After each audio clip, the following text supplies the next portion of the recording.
Saham-saham pilihan pagi hari ini dari Pak Arya, diantaranya adalah ada AADI dengan support di 11.000, resistance di 11.800, Elsa dengan support di 700, resistance di 770, BNGA dengan support di 185.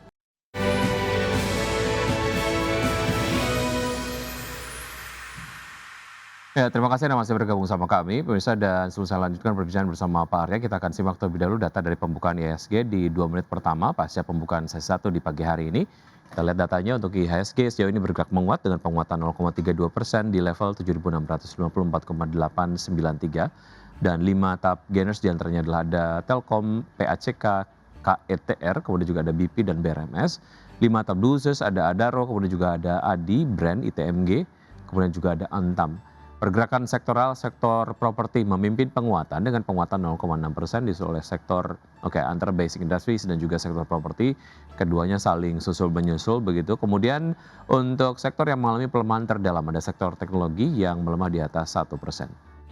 Dan berikutnya kita akan simak pembukaan dari bursa-bursa utama Asia di pagi hari ini dapat Anda saksikan di layar televisi. Pemirsa, untuk bursa utama Asia dibuka mix dengan Nikkei dibuka menguat 0,8% di level 58.946, kemudian STI Singapura dibuka melemah 0,11% di level 4.992, kemudian Kospi Korea dibuka menguat 0,99% di level 6.253 dan Hang Seng Hong Kong dibuka menguat 0,17% di level 26.204.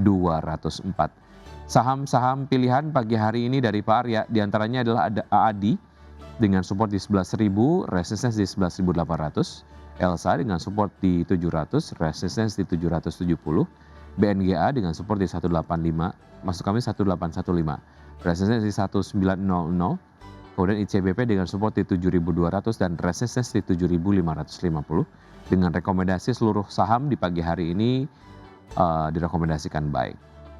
Baik, kita akan langsung lanjutkan perbincangan bersama Pak Arya. Pak Arya, kita ke saham-saham yang Anda rekomendasikan pagi hari ini dari AADI ya. Seperti apa analisis lengkapnya Pak Arya, silakan.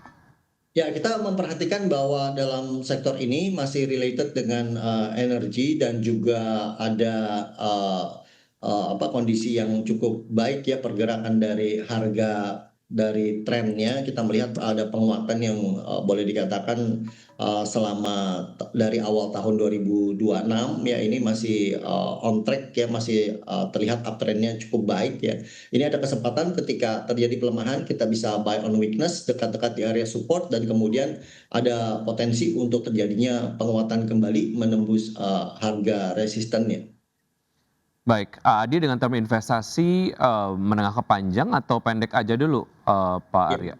Ya, secara momentum kemungkinan ada potensi penguatan jangka pendek, tetapi ini juga bisa menjadikan pilihan sebagai investasi jangka panjang ya, dan masih berpotensi untuk terjadi penguatan lanjutan bahkan sampai kisaran 12 atau 13.000. Baik, dari Adi kita ke Elsa, seperti apa analisisnya? Ya, sentimen dari peningkatan harga minyak tentu juga akan memberi dampak positif ya ke emiten-emiten yang bergerak di bidang energi khususnya minyak, dan Elsa ini relatif cukup murah dan juga sedang berkonsolidasi cukup baik dari kisaran harga 680 sampai 770, dan ada kemungkinan penguatan lanjutan bahkan sampai ke kisaran harga 840 850 ketika terjadi breakout dari harga 770. Jadi boleh diperhatikan untuk perdagangan jangka pendek maupun jika ada sentimen dari penguatan harga minyak ya. Kalau kita perhatikan di awal pekan ini harga minyak WTI maupun Brent juga terjadi penguatan yang cukup baik ya, lebih dari 5%. Baik, dari saham yang tadi Anda rekomendasikan, kita ke CIMB Niaga ya, BNGA, seperti apa?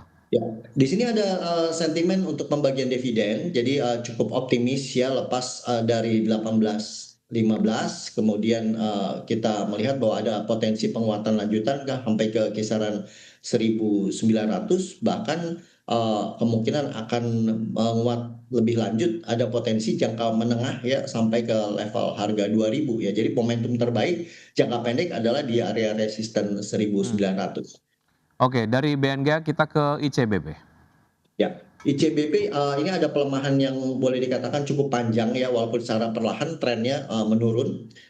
Kita perhatikan bahwa pelemahan ini sudah dimulai dari September tahun 2025 ya, bahkan sampai sekarang. Jadi di konsolidasi harga yang di kisaran harga 7.000 ya, kita melihat bahwa kemungkinan ada potensi penguatan bahkan dari harga sekarang sampai ke 7.550 atau bahkan kembali ke level 8.000 ya. Secara sektor juga boleh dikatakan ini cukup bertahan dan sangat mungkin untuk terjadi reversal trend yang selama ini menurun kembali menjadi uptrend.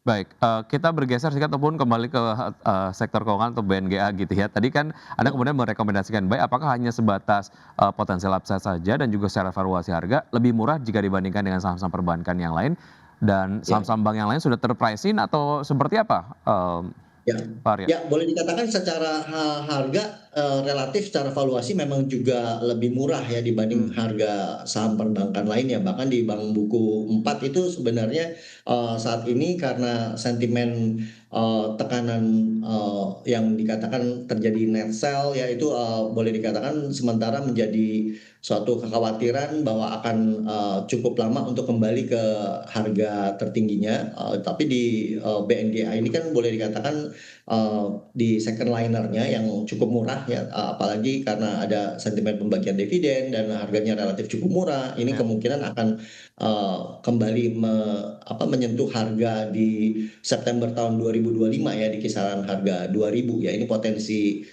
karena sentimen, eee, pembagian dividen berhubungan juga dengan valuasi yang cukup murah. Baik, cukup sederhana dengan Anda yang tadi sampaikan bahwa nampaknya market sekarang sudah masuk ke new normal begitu ya, Ya. walaupun apa yang terjadi, terkait dengan konflik Timur Tengah, buka tutup Selat Hormuz, IHSG, asik dibuka menguat begitu ya di, pembukaan perdagangan sesi 1 Ya. hari ini. Bagaimana proyeksi Anda terkait dengan IHSG hari ini? Jika kemudian masuk new normal, hal apa yang kemudian membuat market kita jadinya fragile kembali, Pak Arya?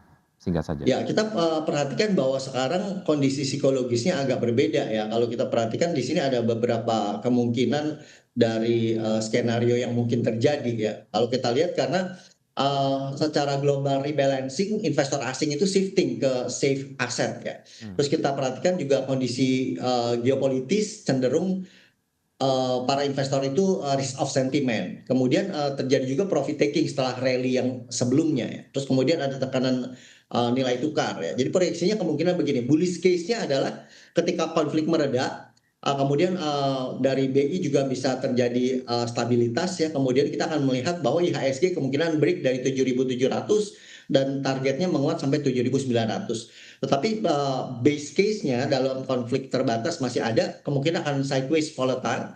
Tapi, bearish case-nya adalah ketika Hormuz terganggu, kemudian IHSG juga terjadi koreksi, itu kemungkinan masih ada potensi seperti itu. Baik, insight Anda sangat berarti untuk pelaku pasar dapat menerapkan strategi investasinya hari ini, namun keputusan investasi kembali ke tangan investor. Pak Arya, terima kasih sudah bergabung, sukses Ya, selalu, makasih sehat Mas selalu untuk Vicky. Anda Pak Arya. Baik, Ya. sampai jumpa.